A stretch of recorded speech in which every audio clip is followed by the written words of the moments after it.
Assalamualaikum warahmatullahi wabarakatuh. Saya Tuti Alawiyah. Saya Diki Surahman. Saya Abdullah Fakih. Kami, calon guru penggerak Angkatan 9 Kabupaten Cirebon, akan melakukan praktik demonstrasi kontekstual Modul 2.3 Coaching dalam Supervisi Akademik. Selamat menyaksikan.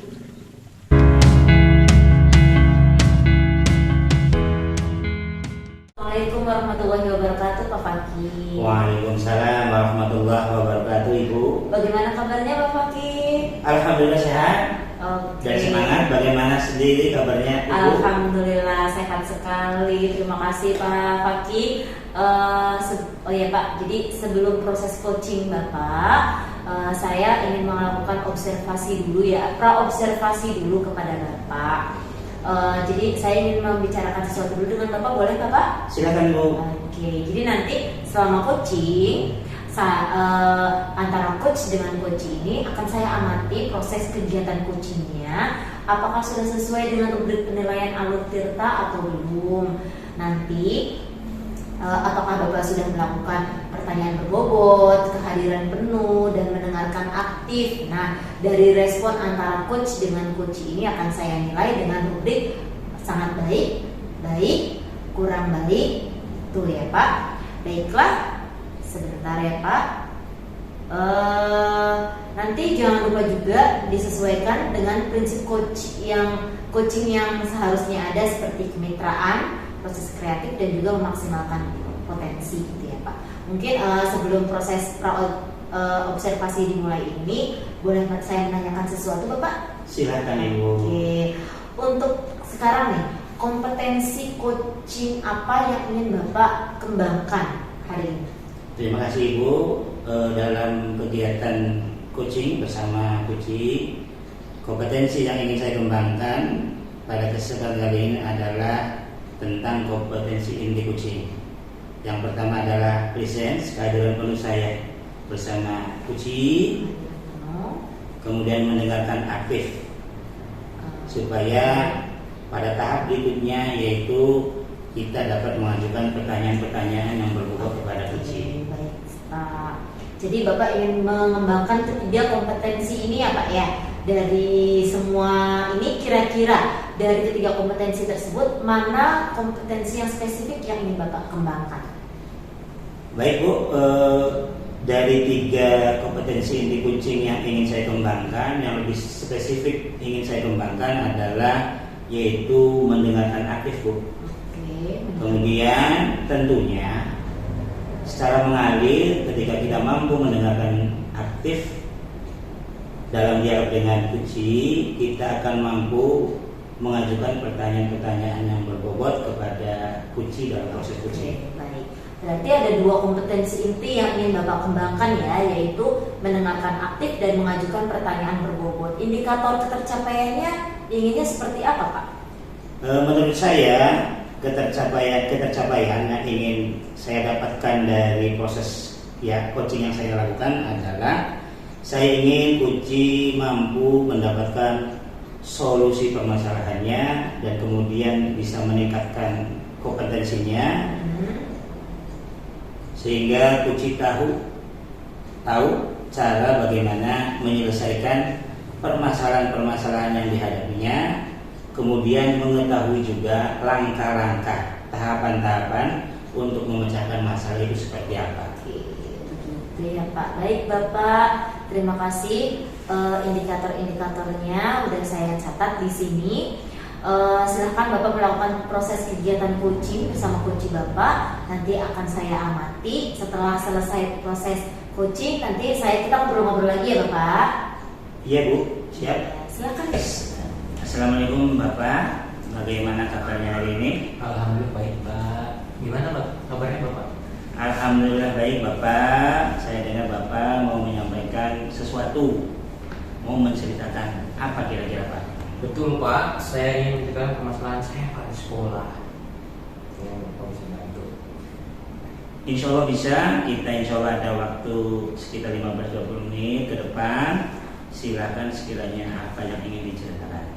Begini, Pak. Di sekolah saya ini saya melihat siswa itu sepertinya bosan, Pak.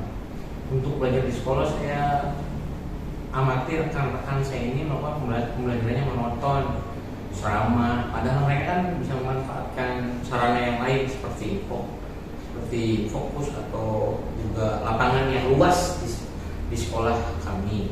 Jadi sebenarnya bisa dijadikan kayak adik fokus, Canva itu kan bisa dijadikan media Pak.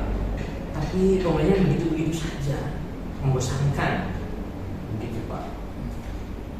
Baik Pak, berarti di sekolah masih banyak guru-guru yang mengajar dengan pembelajaran yang kurang variatif seperti itu ya? Betul Pak. Jadi pembelajarannya itu dengan cara bersama, ya begitu-begitu saja. Setelah saya lihat siswanya pun pembelajarannya jadi malas, gitu Pak. Jadi akibatnya jadi malas. Jadi mereka tuh kurang antusias untuk belajar di sekolah.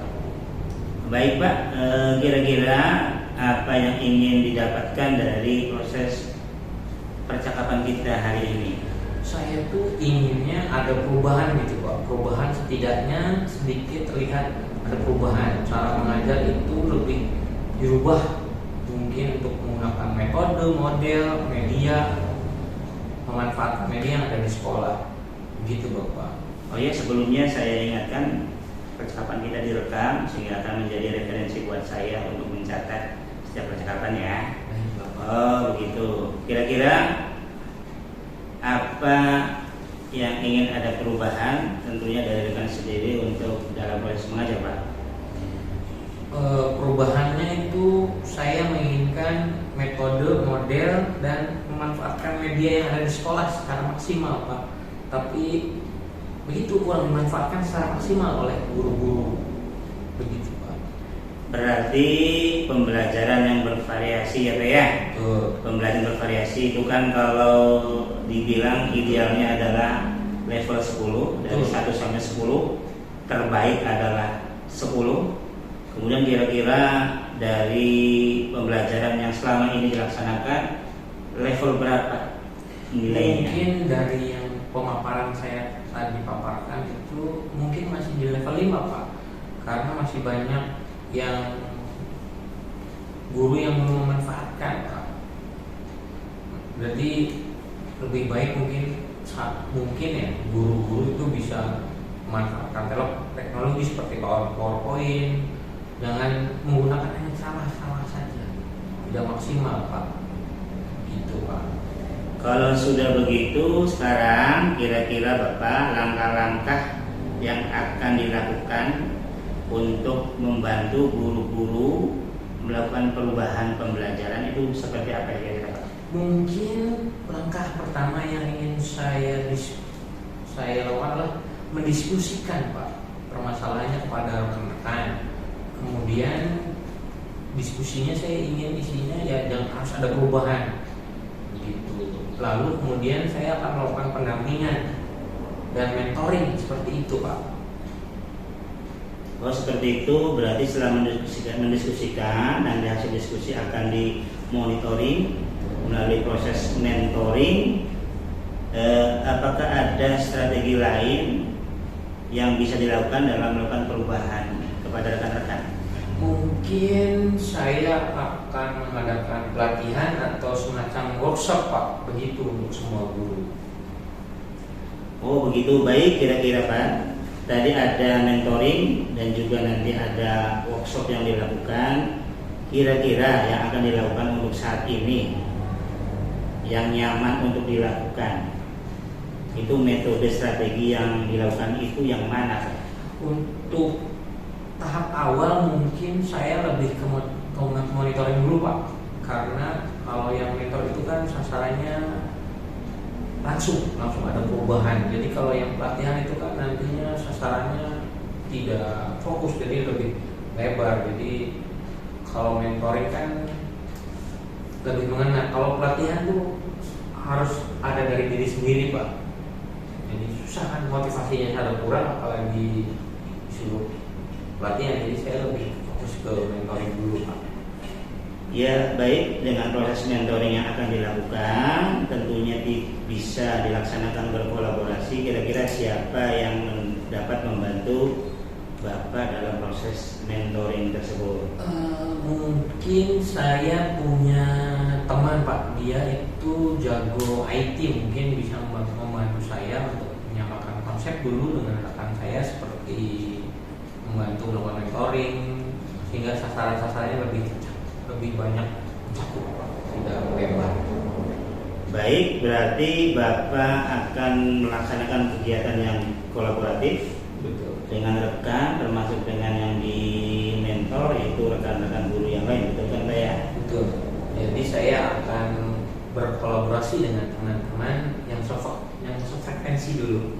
Jadi satu orang, dua orang mungkin, jadi nanti komunitasnya lebih besar. Jadi tidak langsung banyak, tapi dari skup yang kecil dulu. Seperti itu, saya kira itu alurnya sudah sangat bagus. Di penghujung pembicaraan ini, kira-kira apa sih yang Bapak dapatkan dari proses dialog ini? Saya ada sedikit gambaran Pak. Jadi gambaran yang setelah percakapan kita ini, bagaimana cara saya memberikan perubahan di sekolah, khususnya memberikan dampak pada rekan-rekan saya untuk memberikan perubahan dalam menyampaikan materi kepada siswa. Jadi jangan hanya monoton saja. Caranya adalah yang langkah awal adalah saya melakukan mentoring Pak kepada teman-teman saya. Luar biasa sekali tentunya, dan saya tidak sabar menunggu episode-episode selanjutnya dari proses mentoring yang mungkin nanti ada workshop juga. Cukup dulu apa yang kita sampaikan pada hari ini. Semoga banyak hal yang bermanfaat kita dapatkan, tidak hanya untuk Bapak, tentunya juga untuk saya. Terima kasih. Baik Pak, terima kasih atas kesempatan dan waktunya. Terima kasih sudah mendengarkan keluh kesah saya dan sudah memberikan saya pencerahan, membantu saya untuk menemukan solusinya. Terima kasih sekali lagi Bapak. Sama-sama Bapak, semoga ke depan kita bisa berkiprah, berdampak positif kepada teman-teman kita. Cukup sekian. Wassalamualaikum warahmatullahi wabarakatuh. Waalaikumsalam. Baik Pak Fakih, bagaimana hasilnya tadi kegiatan coaching hari ini sudah berjalan dengan lancar ya? Alhamdulillah Bu, tadi proses coaching berjalan dengan baik dan lancar tentunya.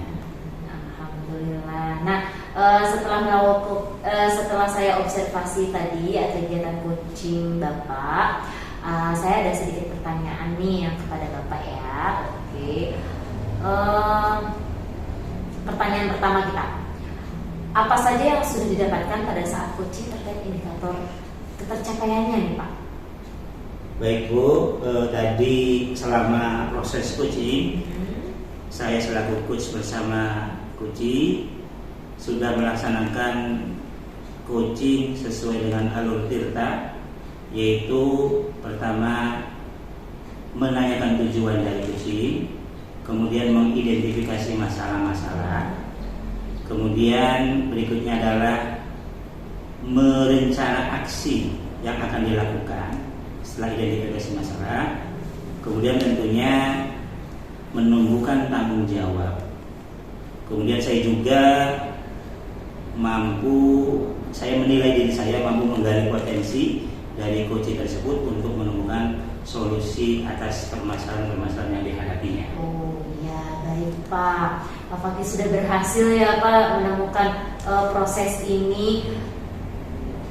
Proses coachingnya sudah sesuai dengan alur Tirta yang tadi saya amati juga Bapak sudah melakukannya dengan sangat baik sekali, yaitu sudah menanyakan tujuan kepada coaching, kemudian sudah mengidentifikasi permasalahan yang ada pada coaching, kemudian Pak Fakih juga sudah mengarahkan coaching untuk mencari rencana aksi yang atau tindakan apa yang sebaiknya dilakukan untuk menyelesaikan masalah-masalahnya ya. Dari situ akhirnya coaching mau melakukan tanggung jawab untuk melaksanakan solusi dari masalah-masalah yang dihadapinya. Arahnya dari situ Pak Fakih sudah melakukan kehadiran penuh secara baik, mendengarkan aktif juga dan sudah mengajukan pertanyaan-pertanyaan berbobot kepada coaching Bapak. Saya pastikan di sini Bapak sudah melakukan proses coaching dengan baik. Mudah-mudahan kedepannya Bapak bisa melakukan proses coaching yang jauh lebih baik lagi dari sekarang ya Pak ya. Oh iya Pak, ini satu lagi. Kompetensi apa lagi yang ingin Bapak kembangkan untuk seterusnya nih Pak? Setelah melakukan kegiatan hari ini. Oh iya Bu, baik, kompetensi yang ingin saya kembangkan berpijak dari proses coaching yang saya laksanakan tadi, saya ingin mendalami, memahami alur coaching berbasis tirta. Untuk apa? Untuk melakukan coaching supaya coaching selanjutnya menjadi lebih baik dan tentunya terarah dan mencapai tujuan. Sangat luar biasa sekali Pak Fakih. Betul sekali ya Pak ya, kita harus mendalami alur coaching supaya lebih baik lagi ke depannya. Terima kasih Bapak untuk sesi tanya jawab ini. Saya sudah melakukan observasi untuk kegiatan coaching Bapak dengan menggunakan alur tirta. Sampai di sini dulu. Semoga sukses Bapak. Demikian praktek coaching kami, semoga dapat bermanfaat bagi kita semua. Terima kasih.